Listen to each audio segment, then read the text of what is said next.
श्री गोवर्धन नाथ की जय हो। श्री गोकुलनाथ जी विरचित श्री हरिराय जी महाप्रभु जी प्रणीत 84 वैष्णवन की वार्ता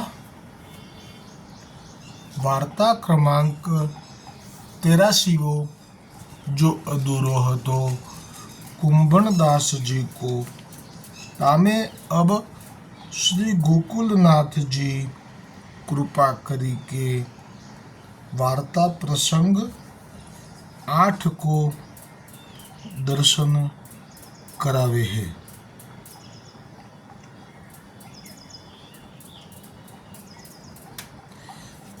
सो ये कृष्णदास श्री गोवर्धन नाथ जी के गायन की सेवा करते।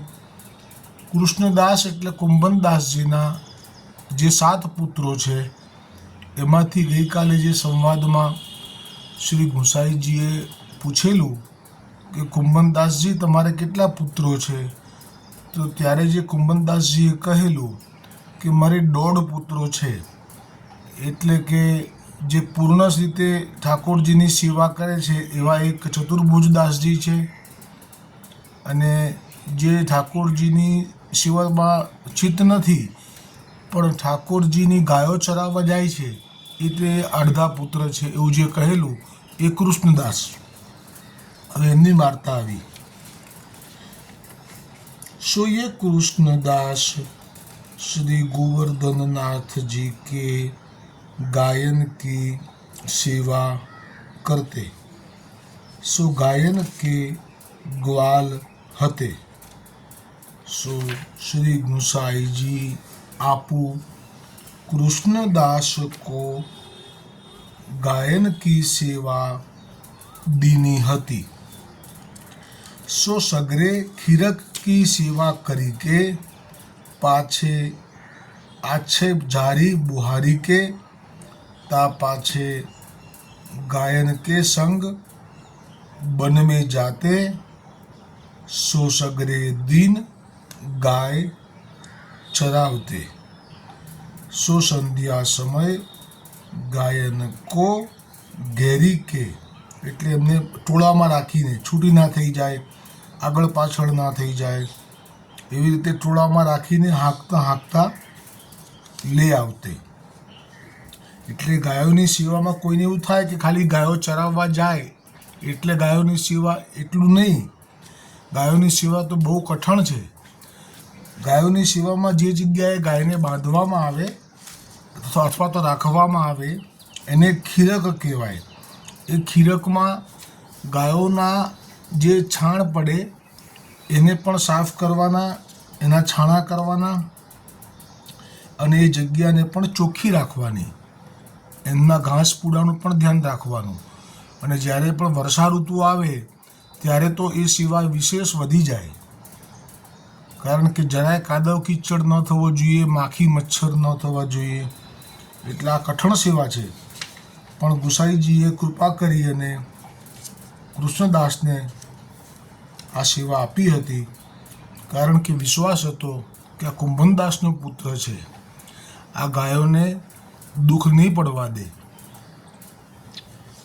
એક દિન કા ભયો, એક દિન કૃષ્ણદાસ गाय चराई के घर आवत हते। सो पूंछरी के पास आए। सो सगरी गाय तो खीरक में गई और एक गाय बहुत बड़ी हती। ताको एन बहुत भारी हतो। एन એટલે એની આંચળ, એના જે આંચળનો ભાગ હોય ને એ બધું બહુ ભારે હતો, એનું શરીર પણ ભારે હતું। सो दूध हूँ बहुत देती और थन हूँ बड़े हते।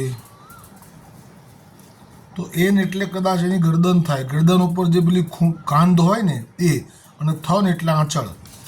સો વહ ગાય હરુવે હરુવે ચલતી, બધાની સાથે એ ખીરકમાં ના જઈ શકી, કારણ કે એનું વજન અને શરીર મોટું હતું, એનું કાંધ અને એનું આંચળ પણ દૂધથી છલોછલ ભરેલું, એટલે એ બહુ ધીરે ધીરે ચાલી અને એકલી પડી ગઈ પાછળ.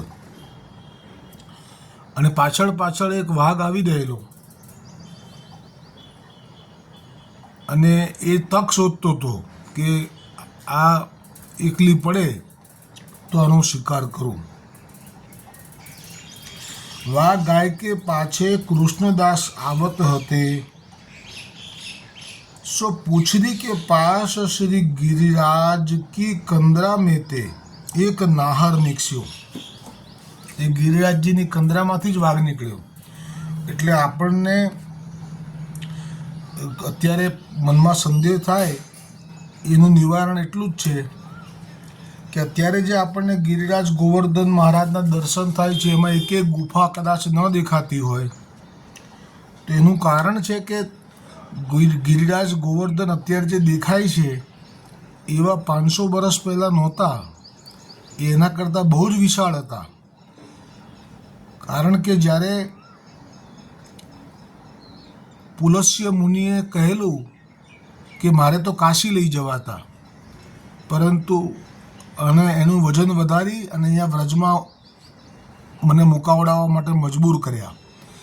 અને પછી શરત કરી રાખેલી કે એક વખત જો મુકાવડાવશો તો હું ભૂમિ પર જ્યાં પધરાવશો તો હું પછી નહીં છોડું એ ભૂમિ. એટલે પછી એ ના ઉચકાયા તપ બળથી પુલસ્યજીના. એટલે શ્રાપ આપેલું કે રોજ એક તલ ભાર તમે જમીનમાં ઉતરતા જશો, કારણ કે મારી ઈચ્છા તો તમને કાશીમાં લઈ જવાની હતી, પરંતુ તમે તો છલ કર્યું એટલે આવો શ્રાપ આપ્યો. એટલે પુલસ્ય મુનિનું જે તપોબળ છે કેટલું હશે કે જેમણે પછી એ વખતે ગોવર્ધન જ્યારે લઈને આવ્યા હતા તે શ્યામ દ્વીપમાંથી, આફ્રિકા ખંડમાંથી, ત્યારે 25 કિલોમીટર ઊંચા હતા. તો એ કેટલું તપોબળ હશે એમનું. અને એમનો શ્રાપ બી મિથ્યા ન થાય. અને શ્રાપ પણ ખરેખર તો ઠાકોરજીની પ્રેરણાથી જ આપ્યો હતો, કારણ કે ઠાકોરજી ગોલોકમાં ગિરિરાજ ગોવર્ધન વગર રહી શકતા નથી. અને ઠાકોરજીએ 3 જ શિખર નીચે મોકલ્યા હતા. ઉપર 100 શિખરો છે અને ઉપર આપનો વિસ્તાર આંકી શકાય નહીં, આંકડામાં લાખો કિલોમીટરનો છે. એમાંથી 3 શિખર, પણ તે 3 શિખર પર પણ કોઈના પગ પડે એવું ઠાકોરજી સહન ના કરી શકે. એટલે જ આવી લીલા કરી અને પુલસ્યજીને હૈયે બેસીને શ્રાપ અપાવડાવ્યો. એટલે ગોવર્ધનનાથજી જેવા અંદર એક એક તલ પ્રવેશ કરવા લાગ્યા, એની સાથે ત્યાં ઉપર ગોલોકમાં પ્રગટ થવા લાગ્યા. એ લીલા છે. હવે અહીંયા આપણે અત્યારે જે જોઈએ છીએ એના કરતાં 500 વર્ષ પહેલાં તો ગોવર્ધન બહુ જ વિશાળ હતા. અને અમે તો વ્રજમાં ગયા છીએ અને ત્યાં જે રહે છે વર્ષોથી વ્રજવાસી બાળકો, જે અત્યારે જેમની ઉંમર 35, 40, 50 વર્ષની છે, એ લોકોના શ્રી મુખે તમે સાંભળો તો એ કહે છે કે અમે અમારા જે ઘર છે એ લોકો ત્યાં નજીકમાં રહે છે ગોવર્ધનથી અમુક કિલોમીટર, તો કહે છે કે અમારા ઘરથી અમને ગોવર્ધનનાથજીના દર્શન થતા, હવે નથી થતા. તો એ બહુ જ વિશાળ હતા તે વખતે. એટલે એમની ગુફાઓ પણ હતી. એ ગુફામાંથી આ વાઘ બહાર નીકળ્યો. सो वह सगरी गाय तो बाजी के खीरक में आई और वह गाय धीरे चलती, सो गाय के ऊपर नाहर दौड़्यो. હવે આ ભારે શરીર, ભારે થાન, ભારે એન, એટલે ધીમે ચાલી રહેલી, દોડી શકે એવી જ નહોતી. એટલે એ જ વખતે પેલો વાઘ એનો શિકાર કરવા માટે દૂરથી દોડવા લાગ્યો. તબ કૃષ્ણદાસને નાહર કો લલકારી કે કહ્યો, જો અરે અધર્મી, यह गोवर्धन नाथ जी की गाय है और तू भूख्यो होए तो मेरे ऊपर आओ. તો જે દૂરથી વાઘને છલાંગ મારીને આવતો જોયો, એટલે કૃષ્ણદાસ તો કેવા છે, આપે એ ગાયની વચ્ચે ઊભા રહી ગયા અને વાઘને લલકાર્યો. કે છે કે અધર્મી, આ તો શ્રીનાથજીની ગાય છે, તું એને ખાવા આવ્યો છે, લે તું મને ખા.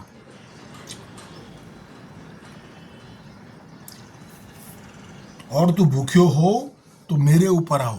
પોતાની જાતને સોંપી દીધી. એક ગાયને સમય મળી જાય જવાનો, અને આ તો શિકાર કરી લે પછી ગાયને ના આડે. મનુષ્યનો બી શિકાર થઈ જાય પછી એ ગાયને ના આડે. ત્યાં સુધીમાં તો ગાય જો કે અંદર પણ જતી રહે. સો નાહર કી યહ રીતિ હૈ.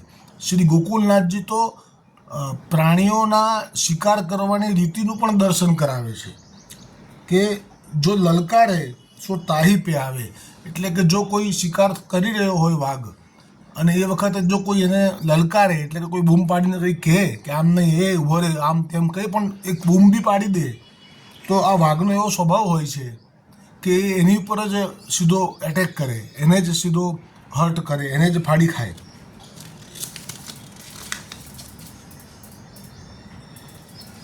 तब नाहर निकट आयो सो जब कृष्णदास ने वा गाय को हांकी. હવે તો કૃષ્ણદાસે ડસકારો બોલાવી અને જે એની રીત હોય ગાયોને આગળ દોડાવવા માટેની એના અવાજો કાઢ્યા મુખમાંથી. એટલે એ ગાય સમજી ગઈ કે હું ભયભીત વાતાવરણ થઈ ગયું છે અત્યારે, ભાગો. એટલે એનાથી બી જેટલું ભગાય એટલું એ ભાગી અને ખીરકમાં આવી ગઈ. ત્યાં સુધીમાં તો કૃષ્ણદાસને નાહારે ફાડી ખાધો, એટલે કે એમણે એને મારી નાખ્યું વાઘે. और सब गाय बाजी के खीरक में आई हती सो गायन को गोपीनाथ आदि ग्वाल દુહણ લાગે. હવે એ ગાયો અંદર આવી ગઈ અને એ ગાયો આવી પછી બહાર શું થયું એની અંદરના ગોવાળોને ખબર ના રહી. એ લોકોએ તો નિત્ય ક્રમ પ્રમાણે ગાયો ચરાઈને આવે એટલે એને દોહવાનું શરૂ કરવા માટે જે ગોપીનાથ ગ્વાલ હતા શ્રીનાથજીની ગાયોની ગૌશાળામાં, એ તો ગાય દોહવા માટે બેસી ગયા. સો ગોપીનાથ ગ્વાલ બડે કૃપા પાત્ર ભગવદીય હતી. હવે એટલા માટે ગોકુલનાથજી કહે છે કારણ કે હવે એમને દર્શન થવાના છે ઠાકોરજીના, અને કૃષ્ણદાસજી હમણે પહોંચી ગયા, એમના બેના દર્શન થવાના છે. અને આ દર્શન છે ને એ વારંવાર આ પ્રસંગોમાં આવે જ છે કે દરેક સાધારણ વૈષ્ણવો હોય એમને નથી થતા, પણ ભગવદીયને જ થાય છે. તેથી કહ્યું બડે કૃપા પાત્ર ભગવદીય હતે. સો દેખે તો શ્રી ગોવર્ધનનાથજી વાહ બડી ગાય કો દુહત હૈ. એ જે ગાય હતી એને જ શ્રીનાથજી દોહી રહ્યા હતા, આંચળથી દૂધ કાઢી રહ્યા હતા નીચેના પાત્રમાં. ઓર કૃષ્ણદાસ વાહ ગાય કો બછરા પકડે ઠાડે હૈ. એટલે જે ગાય દોહવાની રીતિ જ છે આ તો, કે ગાયનું વાછરડું ત્યાં હોય એને પકડી રાખે અને પછી ગાય દોવાય. એટલે પકડવા માટે કોણ હતું તો કે હમણે જે ભાગે કૃષ્ણદાસને માર્યા એ જ કૃષ્ણદાસ અલૌકિક દેહ ધારણ કરી અને ગોવર્ધનનાથજીની પાસે એ મોટી ગાયનું વાછરડું પકડી અને ઊભા હતા. આવા દર્શન કુંભનદાસજીના શ્રીનાથજીની ગૌશાળાના ગોપીનાથ ગ્વાલને થયા. और શું કુંભનદાસજી ઉઠાડે હતી અને કુંભનદાસજી પણ ત્યાં ઊભા હતા. આવા દર્શન થયા. सो गाय बछड़ा को चाटत है सो कुंभनदास जी को खीरक में ऐसो दर्शन भयो. ता पाछे श्री गोवर्धननाथ जी वा बड़ी गाय को दुही के आपू तो मंदिर में पधारे. એટલે કે ભક્તો ધારક સ્વરૂપ જે પ્રગટ કરીને બહાર આવી ગયા હતા આ ગાયને દોહવા માટે, એ સ્વરૂપ પાછું સર્વોદ્ધારક સ્વરૂપમાં સમાવી દીધું, મંદિરમાં અંતર ધ્યાન થઈ ગયા. તબ ગુસાઈજી આપું શ્રી ગોવર્ધનનાથજી કો શેન ભોગ ધરે. એ વખતે તો ગાયો પાછી આવી એટલે સંધ્યા થઈ, સંધ્યા આરતી કહેવાય એ થઈ. એ દરમિયાનમાં તો ભોગ ધર્યો અને હવે તો ભોગ પણ સરાયો શયનનો. આ ભોગ ધર્યો અત્યારે ધર્યો છે શ્રી ગુસાઈજીએ ગોવર્ધનનાથજીને, કારણ કે હમણાં સુધી તો ગાયો આવેલી હતી એટલે દૂધ દોતા હતા એટલે ભોગ ના આવે.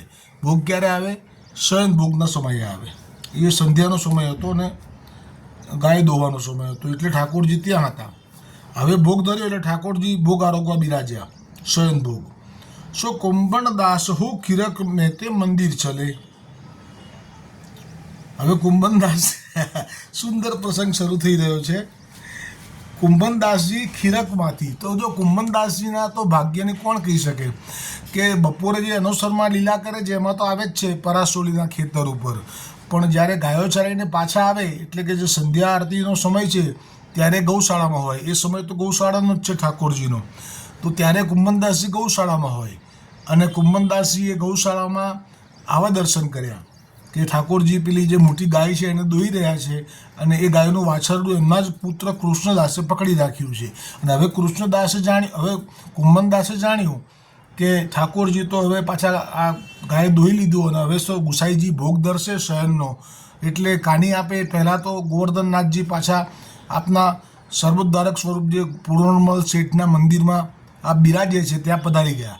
અને એટલે તો કુંભનદાસજી હવે ત્યાં શું કરવા ઊભા રહે, એટલે કુંભનદાસજી ત્યાંથી પછી ચાલવા લાગ્યા પોતાના ઘર તરફ જવા માટે અથવા તો પરાશોરીના ખેતર તરફ જવા માટે.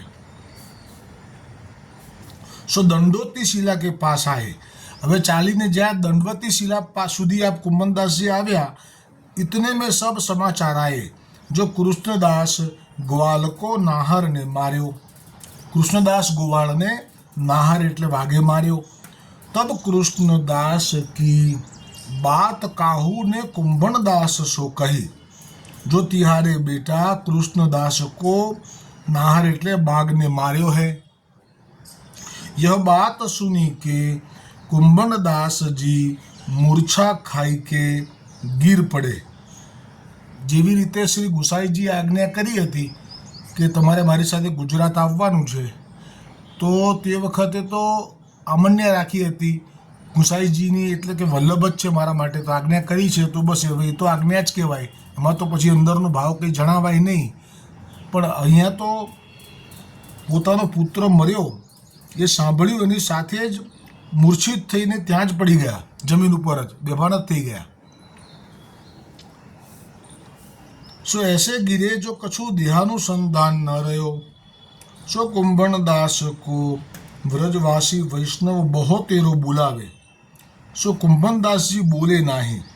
ત્યાં બધા ભેગા થઈ ગયા અને બધા કુંભનદાસજીને બોલાવે ને, ઉઠો જાગો. તબ ये સમાચાર કાહू ને શ્રી ગુસાઈજી को જાય કે કહે. હવે થાક્યા બધા, એમને છે ને શુદ્ધિ આવે, ભાનમાં આવે, એના માટેના જે પ્રયત્નો થાય એ બધા કર્યા ને, પણ છતાંય કુંભનદાસજી તો ભાનમાં નથી આવતા. એટલે ચિંતાનો વિષય થયો કે શું પુત્રના વિયોગમાં પિતા પણ પહોંચી ગયા. આ ચિંતા વધી ગઈ, અથવા તો પહોંચી જશે તો, એટલે ગુસાઈજી પાસે પહોંચી ગઈ વાત અને કહ્યું કે મહારાજ कुंभनदास को बेटा कृष्णदास ग्वाल जाको नाहर ने मार्यो है और कृष्णदास ने गाय बचाई, नाहर के आड़े परी देह छोड़ी. सो कृष्णदास पूंछरी की ओर पड़े है. दंडवती शिला पास આગળ આવ્યું વર્ણન. तब श्री गुसाई जी कहे जो अच्छा कृष्णदास पूछरी की ओर, હા એટલે જે વાઘે કૃષ્ણદાસને માર્યો એ કૃષ્ણદાસનું શરીર તો ક્યાં પડ્યું છે, પૂંછડી પાસે પડ્યું છે. और श्री गुसाई जी कहे जो ऐसो मती कहो, क्यों, जो गाय कृष्णदास को कबहू छोड़ी आवे नहीं. આ બહુ ગૂઢ ભાષામાં ગુસાઈજીએ આજ્ઞા કરી દીધી કે આવું તમે ના કહો કે કૃષ્ણદાસને વાઘે માર્યો. કેમ કે જે ગાયની રક્ષા કરવા માટે થઈને કૃષ્ણદાસે આવું કર્યું, એ ગાય ક્યારે બી એવી રીતે એની અવગતિ ના થવા દે, એવો ભાવ છે આમાં. ગાયની સેવા કરે ને એની અવગતિ ના થાય, આવો ગૂઢ ભાવ છે આમાં. ભાવ પ્રકાશ શ્રી હરિરાયજી કહે છો કાહે તે जो अंत समय गाय संकल्प करत है सो ताको गाय उत्तम लोक में ले जाते हैं. और कृष्ण दास ने तो श्री गोवर्धन नाथ जी की गाय बचाई है. सो श्री गोवर्धन नाथ जी की गाय કૃષ્ણદાસ કો કબહુ ન છોડેગી. એટલે કે એને કોઈ અધમ યોનિમાં કે આવી રીતે મૃત્યુ થયું ને અપમૃત્યુ, એટલે એને કોઈ એવી અવગતિ નહીં થવા દે. અબ શ્રી ગુસાઈજી આપ પૂછે जो कुंभनदास जी कहाँ है. तब काहू वैष्णव ने विनंती कीनी जो महाराज कुंभनदास को तो पुत्र को शोक बहुत व्याप्यो है. લૌકિક લોકો જે જુએ ને એ લૌકિક દ્રષ્ટિથી જુએ, એટલે લૌકિક લોકોની વાણી સાંભળવી જ નહીં. જેથી કરીને જે ભગવત ભાવ દ્રઢ થયો હોય, ભગવદીઓ માટેનો જે ભાવ દ્રઢ થયો હોય, એ બધો નાશ ન પામી જાય, એટલા માટે જેને તેના મુખેથી ના સાંભળવું. જો કુંભનદાસ કો પુત્ર કો શોક બહોત વ્યાપ્યો હૈ. હમણાં જેમ ગુસાઈજી પાસે પેલા વૈષ્ણવે નથી વિનંતી કરી કે એમને 7 પુત્રો છે, પુત્ર વધુ છે અને ઘરમાં આવક નથી અને એમને બહુ જ તકલીફ છે દ્રવ્યની, એ એની લૌકિક બુદ્ધિ હતી, લૌકિક દ્રષ્ટિ હતી, એટલે એવું કહેલું. એવી રીતે આણે પણ જે કીધું એ લૌકિક રીતે કીધું. કુંભનદાસજીના હૃદયમાં શું છે એ જાણ્યા વગર કહી દીધું કે પુત્ર મરી જાય એટલે તો સ્વાભાવિક જ છે ને કે એને તો કેટલું દુઃખ પડ્યું હશે, એમ કીધું. શોક બહોત વ્યાપ્યો હૈ. सो दंडोती शिला के पास मूर्छा खाए के गिर पड़े हैं. सो कितने के लोग पुकारत है, परी कुंभनदास जी काहू सो बोलत नाही, जो अचेत परे है. तब श्री गुसाई जी आपू श्रीनाथ जी की सेवा सो पहुँची के अनुसर कराए पर्वत ते नीचे पधारी. दंडोती शिला के पास कुंभनदास जी परे हते. तहाँ पधारे ता समय वैष्णव ने सब समाचार कहे.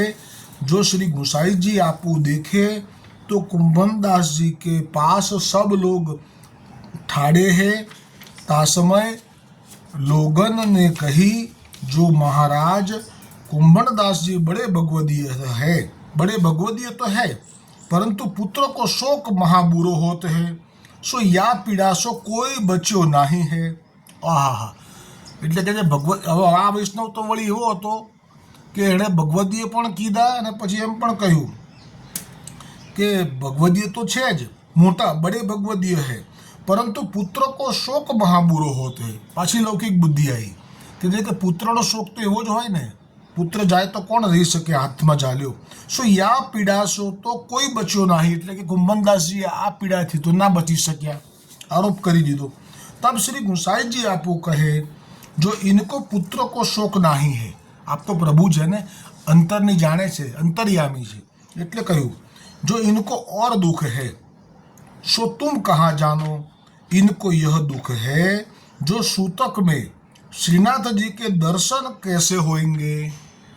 આ હવે ક્ષત્રિય છે એટલે મેં 13 દિવસનું સૂતક લાગ્યું અથવા તો 12 દિવસનું, તો હવે 12 દિવસ સુધી હું ગોવર્ધનનાથજીના દર્શન કરવા નહીં જઈ શકું મંદિરમાં, અને ઠાકોરજીની હવે તો લીલામાં અનુસરમાં નહીં આવી શકતા હોય, એ મને નથી ખબર, પણ હવે આ દર્શન તો નહીં જ થાય. એટલે કે કીર્તનની જે સેવા મહાપ્રભુજી વલ્ભાચાર્યજી આજ્ઞા કરી છે એ પણ નહીં થાય, એટલે એ દુઃખથી એ પડી ગયા છે. આવું શ્રી ગુસાઈજીએ એમનો હૃદયનો ભાવ બધો પ્રગટ કરી દીધો.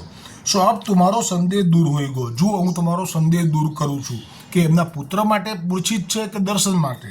तब श्री गुसाई जी आपू भगवदीयन को स्वरूप प्रकट करीवे के लिए कुंभनदास को पुकारी के कहे. ગુસાઈજી આપે જોરથી કહ્યું કુંભનદાસજીને કાનમાં જાય એવી રીતે બધાએ સાંભળે એવી રીતે. જો कुंभनदास सवारे श्रीनाथ जी के दर्शन को आइयो, जो तुमको श्री गोवर्धननाथ जी के दर्शन करवावेंगे. એટલે હવે જુઓ, આ કોણ છે? આપ શ્રી ગુસાઈજી પ્રભુ દ્વિજ તન, એટલે બ્રાહ્મણ શરીરમાં પ્રગટ છે એટલે એવા દેખાય છે, પણ છે સાક્ષાત શ્રી કૃષ્ણચંદ્ર, વ્રજના કરોડો બ્રહ્માંડોના પતિ. આ શબ્દ છે ને, કરોડો બ્રહ્માંડોના પતિ. આ શબ્દ ક્યારે પણ ભગવાન વિષ્ણુ માટે વપરાતો નથી, નરનારાયણ માટે વપરાતો નથી, નૃષિ ભગવાન માટે વપરાતો નથી, વામન ભગવાન માટે વપરાતો નથી, રામચંદ્રજી માટે પણ આ શબ્દ વપરાતો નથી કે કરોડો બ્રહ્માંડોના પતિ. અને આજે જે યોગાનુયોગ, એટલે કે આજે જે સર્વોત્તમજી શ્રી ગોકુલનાથજીએ વ્રજ ભાષામાં જે ટીકા રચી છે, અતિ દુર્લભ, એ નામ જે છે પતિ, લગભગ 31મું નામ હશે. એ નામ ઉપર ટીકા આવતીકાલે જે વોટ્સઅપ ગ્રુપમાં અને ફેસબુકમાં મૂકું છું એમાં આવશે. એમાં પણ આ જ વાત આવશે. પતિ એટલે કરોડો બ્રહ્માંડોના પતિ. આ બ્રહ્માંડના પતિ નહીં, એવા છે આ કૃષ્ણચંદ્ર પૂર્ણ પુરુષોત્તમ, અને એમના મુખારવિંદથી મહાપ્રભુજી પ્રગટ થયા છે. એટલે આવા પતિ બીજા કોઈ ન હોઈ શકે. એવો સુંદર ભાવ ગોકુલનાથજીએ સચોટ ભાવ, સુંદર નહીં સચોટ, જે આની ઉપર કોઈ છે જ નહીં, અને આ શબ્દો કરોડો બ્રહ્માંડોના પતિ એ રામચંદ્રજીથી માંડીને કોઈ પણ અવતાર માટે વાપરી શકાય નહીં. આ જ બતાવે છે કે શ્રી કૃષ્ણચંદ્ર પ્રભુ એ સર્વોપરી છે. એટલે જો તુમકો, અને એટલે જ આ પ્રસંગ લીધો કે અત્યારે જે લેખ ઉપર મેખ મારી રહ્યા છે શ્રી ગુંસાઈજી, આ સૂતક છે ને એ આપણા બ્રહ્માંડના વિષ્ણુ ભગવાને ગોલોકના જ શ્રી કૃષ્ણની આજ્ઞાથી એક નિયમ કર્યો છે કે કોઈ પણ જગ્યાએ મૃત્યુ થઈ જાય તો તે બ્રાહ્મણ હોય તો અમુક દિવસ 10 દિવસ, અને જો વૈશ્ય હોય ક્ષત્રિય હોય તો 12 દિવસ, અને વૈશ્ય હોય તો 13 કે 14 દિવસ, અને 16 એવી રીતે, શૂદ્ર હોય તો 16. એ લોકોએ કોઈ પણ દર્શન ના કરી શકાય અને વૈષ્ણવોને સ્પર્શ ના કરી શકાય મંદિરમાં. આ 2 અપરાધ થઈ જાય, અને એ અપરાધથી હવે કુંભનદાસજીને તો દર્શન નહીં થાય એ પાકી ખાતરી હતી. પણ શ્રી ગુંસાઈજીએ શ્રીમુખથી કહ્યું, આપે શ્રીમુખથી કહી દીધું कि कुंभनदास सवारे श्रीनाथ जी के दर्शन को आइयो, जो तुमको श्री गोवर्धन नाथ जी के दर्शन तो जरूर करवाएंगे. तब श्री गुंसाई जी के वचन सुनी के श्री कुंभनदास जी तत्काल उठी के श्री गुंसाई जी को साष्टांग दंडवत कीनी और विनंती कीनी. वो प्रसंग कल आवेगो. પણ જે તત્કાલ ઉઠ્યા ને એનું કારણ શું છે? કુંભનદાસજી જાણે છે કે ગુંસાઈજી સાક્ષાત પૂર્ણ પુરુષોત્તમ શ્રી કૃષ્ણચંદ્ર છે, અને આપે આજ્ઞા કરી એટલે હવે મને દર્શન કાલે થશે ને થશે. એટલે જે વિરહ હતો એ જતો રહ્યો, ભાનમાં આવી ગયા અને દંડવત કરીને હવે વિનંતી કરી રહ્યા છે. એ વિનંતીમાં આ જ વાત આવશે કે આપ સિવાય આવી કૃપા તો કોઈ કરી ના શકે. કોઈ પણ બ્રહ્માંડના સંત મહંત સંપ્રદાયના આચાર્યની પણ શક્તિ નથી. શ્રી વલ્લભાધીશ કી જય હો.